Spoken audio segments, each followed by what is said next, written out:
শনিবার আগরতলা টাউন হলে ব্যাপক অংশের যুবকদের উপস্থিতিতে অনুষ্ঠিত হলো কমেডিয়ান শো। নেশামুক্ত ত্রিপুরা গড়ার লক্ষ্যে আয়োজিত এদিনের এই অনুষ্ঠানের শুভ সূচনা করেন বিজেপি দলের প্রদেশ যুব মোর্চার সভাপতি তথা বিশালগড় কেন্দ্রের বিধায়ক সুশান্ত দেব। রাজ্যের যুব সমাজকে রক্ষার জন্য অভিনব পন্থা নিল একদল যুবক।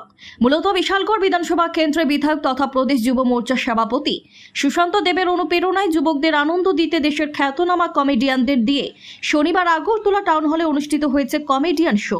এই অনুষ্ঠানে শুভ উদ্বোধন করেন প্রদেশ বিজেপি দলের যুব মোর্চার সভাপতি সুশান্ত দেব।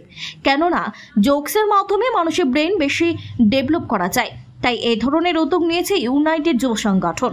অনুষ্ঠানে বক্তব্য রাখতে গিয়ে প্রদেশ যুব সভাপতি বলেন, যুবকদের নেশা মুক্ত রাখার জন্য এই ধরনের কমেডিয়ান শো আয়োজন করা হয়েছে।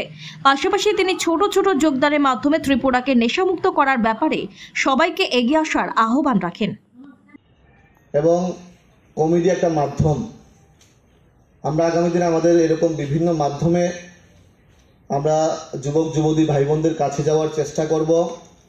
আমরা চাইব আমরা সবাই মিলে আমাদের যেই স্বপ্ন এই রাজ্যকে নেশামুক্ত ত্রিপুরার দিকে গড়ার, সেই দিকে আমরা সবাই মিলে ঐক্যবদ্ধভাবে ঐকান্তিক প্রচেষ্টায় এই হলে আমরা যারা বসে আছি প্রত্যেকের ছোট ছোট কন্ট্রিবিউশনের মাধ্যমে আমাদের যেই লক্ষ্য আমরা সেই লক্ষ্যে পৌঁছাবো।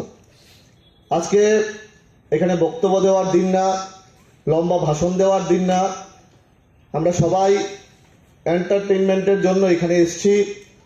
আমরা একটা সুন্দর অনুষ্ঠান আজকে এখানে উপভোগ করব এবং আমি প্রত্যেককে অনুরোধ করব আমরা যেন আমাদের যেই এলাকায় যেই পাড়ায় আমাদের বাড়ি, আমরা যেন এরকম ছোট ছোট প্রয়াস করি।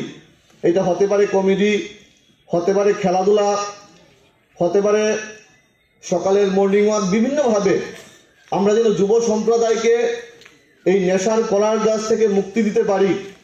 আমি প্রত্যেককে অনুরোধ করব প্রত্যেকের যেন একটা সামান্য প্রচেষ্টা এই বিষয়ে থাকে। আমি প্রত্যেকের কাছে বিনম্রভাবে আহ্বান করব।